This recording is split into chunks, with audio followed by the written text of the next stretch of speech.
ջան, եթե դժվար չի գիտեմ շոքա արևա, բայց այս կողմում հավաքվենք, որովհետև երկու բառ եմ ուզում ձեզ ասեմ։ Նախ առաջին հերթին ուզում եմ շնորհակալություն հայտնեմ ձեզանից յուրաքանչյուրին այսօր այստեղ լինելու համար։ Իսկապես շատ շնորհակալ ենք, որովհետև հատկապես այս բարդ ու դժվարին փուլում ձեզանից յուրաքանչյուրի աջակցությունը մեր համար շատ կարևոր է։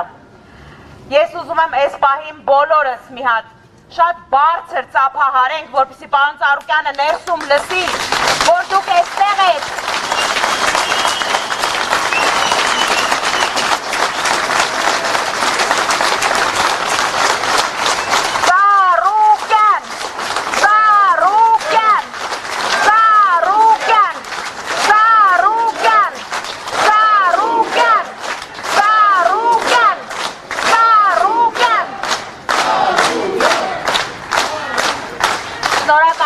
Շնորհակալ եմ ժողովուրդ ջան, իսկապես այն էներգիան, որը հիմա դուք տալիս եք, վստահ եմ, որ ներսում պարոն Ծառուկյանը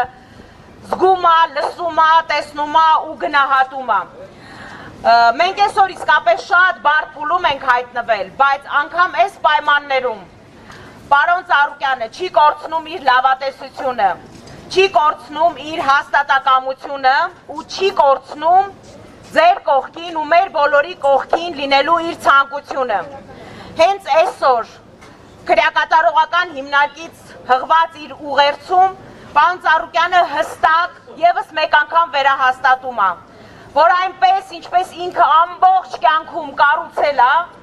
նույն տեմպով շարունակելու է կառուցել այս երկրում։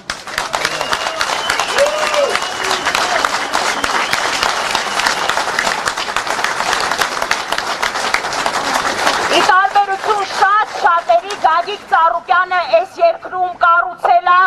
ոչ թե քանդել է, ստեղծել է, ոչ թե կործանել է, ու նույն կերպ շարունակելու է նաև առաջիկայում։ Այո,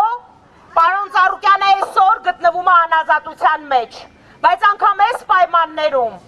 պարոն Ծառուկյանը իր հոգով, իր մտքով, իր ստեղծելու, արարելու պատրաստակամությամբ շատ ավելի ազատ է, քան ազատության մեջ գտնվող բանտարկյալները, որոնք ստիպված են կատարել Գագիկ Ծառուկյանի նկատմամբ այս հետապնդման հրահանգները։ Նրանք շատ ավելի կալանավորված են, քան Գագիկ Ծառուկյանը։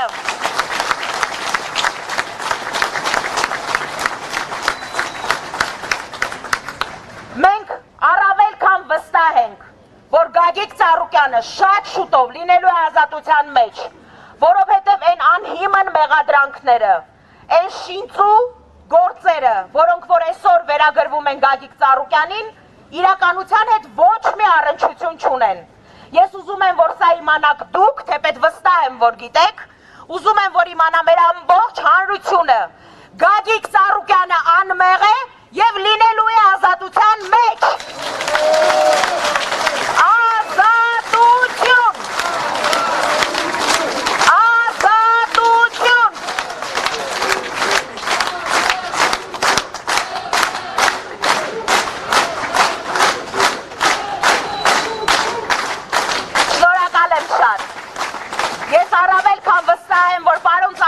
Լսում է ձեր ծափերը, լսում է այս վանկարկումները և առավել քան վստահ եմ, որ ընդամենը օրեր անց լինելու է այստեղ կանգնած ու ասելու է ես ձեր ցավը տանեմ ու Աստված պահապան մեր